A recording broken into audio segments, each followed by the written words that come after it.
Caros alunos, chegamos agora na última parte, na última aula do nosso curso. Para fechar o nosso curso completamente, nós vamos falar aqui do limite de Moivre-Laplace, tá?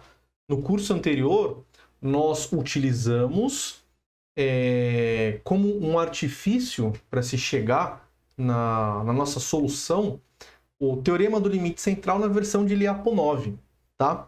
Foi para vocês conhecerem esse limite, mas não precisaríamos. A gente conseguiria fazer aquele limite utilizando o limite de Moivre-Laplace. E o que ele diz? Ele diz que uma distribuição binomial ela tende para a distribuição normal. Era isso que a gente queria provar no curso anterior. Tá? Então nós utilizamos um resultado novamente, né, o teorema do limite central na versão de Lyapunov para fazer os nossos cálculos. Mas agora eu vou mostrar na conta, na raça, tá, que a distribuição binomial tende para a distribuição normal. Tá? Nós vamos ter que usar dois recursos aqui diferentes. Na verdade, é um recurso que vai abrir em dois. Né? Nós vamos utilizar a aproximação de Stirling. Tá? E para utilizar essa aproximação, nós vamos descobrir uma ferramenta nova, conhecer o método de Laplace para integrais. Ok? Tudo vai fazer bastante sentido. Então, para começar essa brincadeira aqui, eu quero apresentar para vocês a função gama. Tá? A função gama é uma interpolação do fatorial. O fatorial só está definido para os números naturais, tá? E a função gama para qualquer número. Perfeito? Ela foi descoberta, tá? Porque ela tem essa propriedade, tá? Isso aqui é a função gama. Se você fizer essa integral, tá? Por partes, você vai chegar nesse valor, tá? E se você realizar os cálculos, você vai chegar que a função gama de n é igual a n vezes a função gama de n menos 1. Lógico que meu n aqui eu estou utilizando como um natural, tá? Então, a função gama sempre dá um valor vezes o valor dela anterior. Tá? Então, se você for repetindo o raciocínio, você vai chegar na função gama de 1. E quanto vale a função gama de 1? Se você fizer o cálculo, a função gama de 1 vale 1. Então, a função gama para n pertencente aos naturais, ela é uma função que mimetiza, tá? O fatorial. Na verdade, ela é o próprio fatorial para n pertencente aos naturais. Então, o nosso objetivo é pegar esses fatoriais. Deixa eu voltar para a fórmula aqui, ó. Tá vendo esses fatoriais aqui, ó? Tem fatoriais aqui dentro, tá? Nessa combinação. Eu quero pegar esses fatoriais e aproximar eles. E eu vou utilizar uma aproximação para esse fatorial quando esse n for muito grande, tá? E essa aproximação chama aproximação de Stirling, tá? Então vamos voltar. Então, vamos escrever aqui ó, o n fatorial dado pela função gama. Eu agora vou fazer uma troca de variáveis. Eu vou chamar t de ny, ok? Então, eu vou ficar com esta expressão aqui, tá? E agora, eu vou realizar todas as álgebras para poder retirar tudo que é constante aqui para fora. Tá? E ficou o termo que eu tenho que calcular. Efetuando a álgebra, então, eu tenho que n fatorial é dado por esta expressão. Tá? E agora, o meu objetivo vai ser analisar essa expressão. Tá? Aqui, esse logaritmo de y menos y, eu vou chamar de f de y. Tá? Agora vai entrar a minha aproximação e agora vai entrar o que eu chamo o que é, né, conhecido como método de Laplace. Por quê? Uma integral que possui uma exponencial e uma função, ela pode ter propriedades muito especiais, tá? Se essa função ela tiver um máximo global, tá? Vamos ver um pouco mais isso. Então, é isso que eu quero analisar agora, tá? A nossa f de y, vamos analisar a derivada dela, tá? Vamos ver onde que é o máximo dela. ela tem um máximo em y igual a 1. E esse é um máximo global, tá? Porque a convexidade dela é negativa, tá? A derivada segunda dela dá negativa. Se você fizer o gráfico dela, esse é o gráfico da minha função f de y. Lembrando, né? O que é a função f de y? Ó, vamos voltar aqui. É logaritmo de y menos y, tá? Então, o máximo dela está no 1, tá? Todos os outros valores dessa função f de y são menores que 1. Em termos práticos, o que acontece? Tá? A integral ela só é relevante, tá? A integral de e elevado a n vezes essa função só é relevante para os valores muito próximos do máximo. Todos os valores que estão longe do máximo não contribuem para nada a integral. Essa e elevado a esse negócio vai para zero, não contribui com nada. Tá? Vamos entender aqui por quê. O que está por trás aqui é o método de Laplace. Então vamos entender ele. Ele fala o seguinte. Suponha que a função f de x tenha um único máximo global em x0. Tá? E seja m maior que zero uma constante. E agora eu quero considerar duas funções, a função g e a função h. A g é m de f de x e h é e elevado a m f de x. Veja que gx0 sobre x, essa razão aqui, ela independe de m. Tá? Então a razão dessas funções, o que ela está querendo dizer é o seguinte, que não importa, tá? Para essa razão, não importa o valor de m, tá? f de x0 é tão importante quanto f de x, tá? Agora, na função h, o que acontece? A razão das funções h é igual a e elevado a m f de x0 menos f de x. Ou seja, conforme o m vai crescendo, essa razão cresce exponencialmente.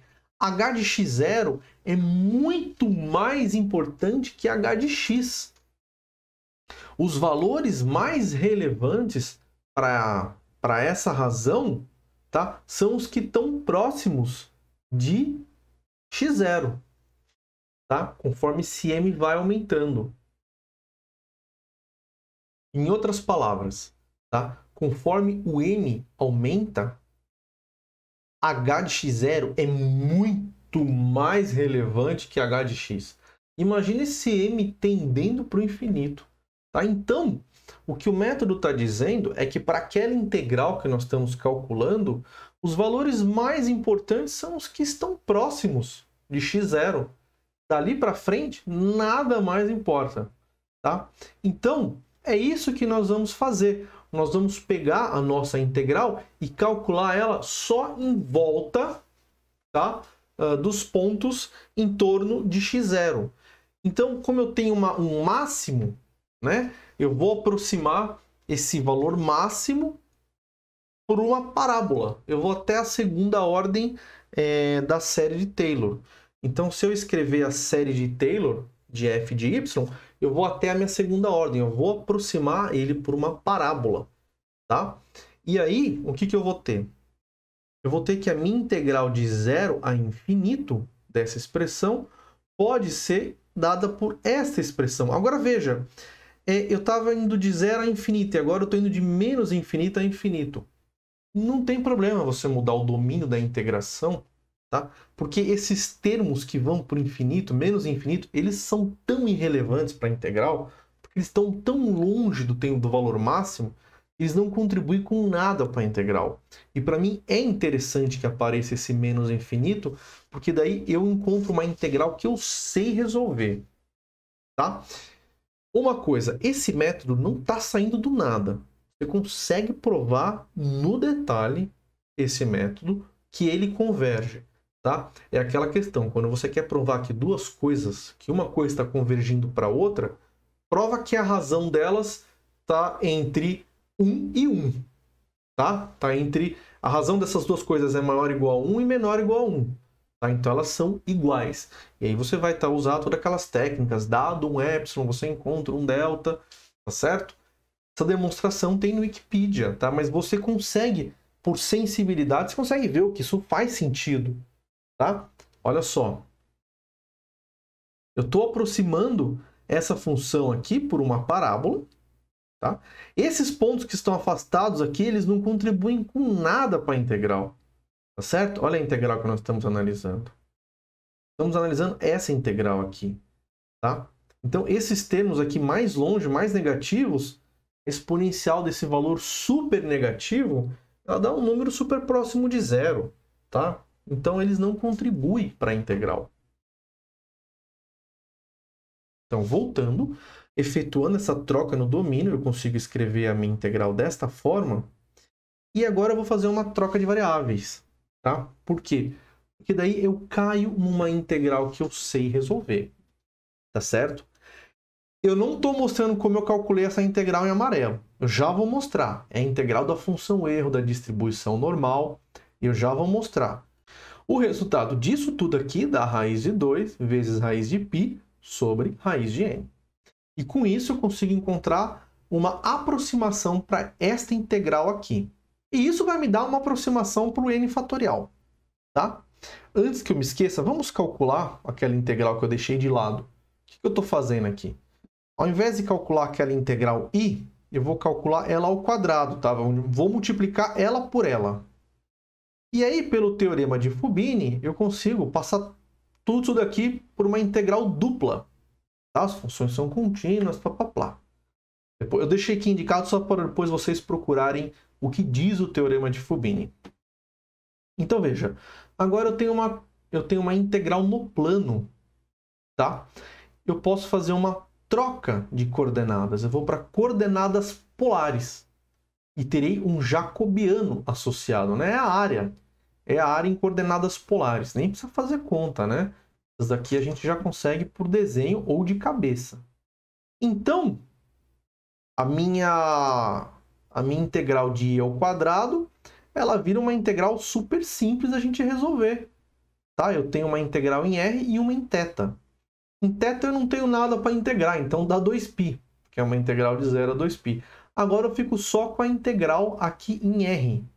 Tá? E aqui eu posso pedir uma nova mudança de variáveis para chegar numa integral que eu sei calcular. E dá π esse negócio. Então, se i ao quadrado dá π, tá? Lembra que eu fiz essa conta aqui no meio, tá? Então, i dá raiz de π. Perfeito? Com isso, a gente demonstrou essa aproximação que eu fiz. Mas esse não é o meu resultado ainda. O meu resultado vem agora, tá? Porque eu consigo, então, aproximar o meu n fatorial por este valor aqui. Ou, de uma forma melhor, o meu n fatorial, tá, é um igual, tá, a esta expressão quando esse meu n vai por infinito. E é essa aproximação que eu preciso usar na distribuição binomial, porque é quando esse n é infinito, quando ele é muito grande, ele está tendendo para o infinito, eu vou chegar na distribuição normal. Então, por isso que eu utilizei essa aproximação. Vamos ver como é que fica isso aí. Então, ó, eu parto daqui, eu abri os meus fatoriais e agora eu já fiz as minhas substituições. Bom, então agora nós vamos fazer aqui apenas ajustes algébricos e um limite, tá? Então, só reescrevendo aqui a expressão, simplificando, veja que eu tenho um e aqui para cortar com esse e, eu tenho um 2π para cortar com esse 2π, tá? Eu fico com essa expressão. E aqui eu noto que esse n elevado a n eu posso distribuir nessas duas potências, porque elas somam n. É o que eu fiz aqui. E aqui eu tenho um k elevado a k e um n menos k elevado a n menos k. Posso distribuir nesses dois termos. Perfeito? Agora, se eu isolar esse n aqui, eu cancelo com esse. Tá? E aqui dentro eu fico com k sobre n. E aqui eu multiplico e divido por n. Por quê? Porque k é o número de passos para a direita, por exemplo. E n é o número de passos. Quando esse n tender para o infinito, isso aqui vai tender para p. Tá? 1 menos p vai tender para q. E aqui vai tender para p. Tá? Então, eu fico com essa expressão. E agora, como eu tenho essa intuição que a distribuição binomial tende para normal, eu preciso fazer aparecer uma exponencial. E eu faço isso, pondo a exponencial e tirando ao mesmo tempo, né? Com logaritmos. E eu vou olhar este termo aqui, então. Eu vou fazer uma normal aparecer. Antes, só deixando aqui um recado da série de Taylor para logaritmo, que ela vai entrar agorinha. Tá? Então, vamos lá. Fiz aparecer a minha exponencial. Tá? Daqui para frente é só álgebra. Tá? Esse K eu derrubei aqui para frente. Eu vou trocar esse sinal, vou inverter, vou isolar o -1 e jogar um sinal para dentro do logaritmo e inverter esses números. Ó. O que eu fiz aqui. Tá bom? E agora eu vou definir uma variável x, que é a variável da distribuição normal, né? A minha sequência de números, tá? Aleatórios, menos a média sobre o desvio padrão. Eu vou definir essa x dessa forma. E agora o meu objetivo é reescrever esse k, tá? Usando o x. Veja que eu tenho k fora e k dentro do logaritmo. Vamos cuidar do de dentro primeiro. Então, colocando aqui. Tá, agora, gente, para aqui para frente é álgebra, tá toda a álgebra aqui, tá? Ó, n menos np, ó, tem aqui um denominador, tá certo? Eu fico com essa expressão aqui. Essa expressão é que eu vou usar a série de Taylor, tá? Veja, a maioria acho que todos os livros que eu vi até hoje, ninguém fala direito da série de Taylor. Quando que você pode usar, até onde você vai com ela. A gente expandiu aqui ela até a terceira ordem, até a segunda ordem, tá? Por quê? Porque tem um K aqui fora, esse K carrega um N, tá? Para frente da terceira ordem, quando for multiplicar com esse K aqui fora, que tem um N associado, eu vou ter sempre uma raiz de alguma coisa, um N, um sobre N, tá? Nos termos de terceira ordem para cima. E quando esse N vai para o infinito, esses termos vão para zero. Então eu só vou abrir até a segunda ordem, até onde faz sentido. Tá? Não é uma escolha arbitrária isso. E outra coisa que os livros não falam é que eu só posso aplicar a série de Taylor porque esse cara aqui é muito pequenininho. Tá? Você tem que mostrar isso. Então eu tenho essa obrigação didática em mostrar para vocês. Olha, se você reescrever este termo, tá? Você vai chegar em K sobre NP menos 1. Quando esse N fica muito grande, tá? Esse K sobre N começa a tender para P. Tá? E aqui, ó, ele começa a tender para P. Vai ser igual a P mais um errinho. Esse errinho, um epsilonzinho, ele é muito pequenininho. Se eu efetuar a conta aqui, eu vou ter um epsilon sobre P. E esse epsilon é tão pequeno quanto se queira. Tá? Então ele é um número muito próximo de zero. No limite ele vira zero. Tá? Então por isso que eu posso abrir essa série de Taylor. Isso os livros não falam, né? Incrível. Então agora eu vou cuidar deste K aqui fora, tá? Então efetuando a álgebra, lembrando que Q é igual a 1 menos P, tá? Eu estou usando esse fato aqui, ó, tenho NP menos N, tá? Então eu fico com menos NP aqui dentro. Efetuando as multiplicações, e aqui termos com ordem maior que 2 eu vou ignorar, porque vocês vão ver que sempre vai sobrar um N no denominador.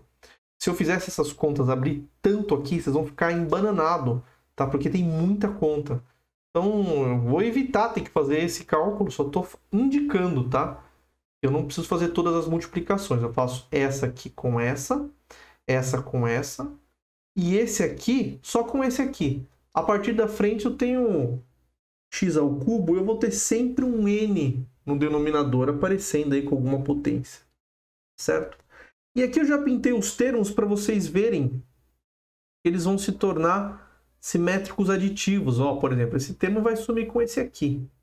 Daí esse termo aqui, a origem dele é essa. Esse em amarelo, a origem é essa. Esse aqui em branco, a origem é essa. Tá? Então, efetuando o cálculo, eu vou ter a minha exponencial de menos x ao quadrado sobre 2. Tá? Então aqui, o que eu tinha? Eu tinha essa expressão, tá? E agora, no limite, a expressão que eu fico é essa daqui. Perfeito? Agora, veja, esses limites têm que estar bem definidos, né? Por exemplo, isso aqui no denominador tem que estar bem definido, não pode, tem que ser uma coisa finita, nós vamos mostrar, tá? Eu posso chamar esse x, voltar, tá, ao que eu tinha definido, né? E aí eu fico com essas expressões. Perfeito? Eu vou chamar esse NP aqui de sigma, tá? E o NP de mi. Mas eu tenho que provar que esse NPQ tem de alguma coisa que faça sentido. Não pode ser um negócio infinito, né? Então, se você fizer a conta certinho, você vai ver, ó. Tá? Quando esse N tender para infinito, eu vou ter K vezes 1 menos uma coisinha que é finita. Tá? O K, ele é um pouco menor que o N. Tá? Então, ele é uma fração do N. Tá? Então, esse cara aqui é um cara finito. Tá certo? Então, com isso, eu provei o último limite que eu prometi que ia mostrar para vocês. E eu gostaria de agradecer do meu coração quem continuou nesse curso até aqui. Ele não é um curso fácil, tá? É um curso para poucos. E eu espero que você possa entender e desfrutar desse conhecimento. Ele é muito importante e valioso, tá, no mercado. E se você gostou dessa série, eu deixo aqui a minha promessa de fazer um curso de cálculo estocástico que vai cair como uma luva agora para vocês, tá bom? Um grande abraço e foi uma honra estar ao seu lado neste momento.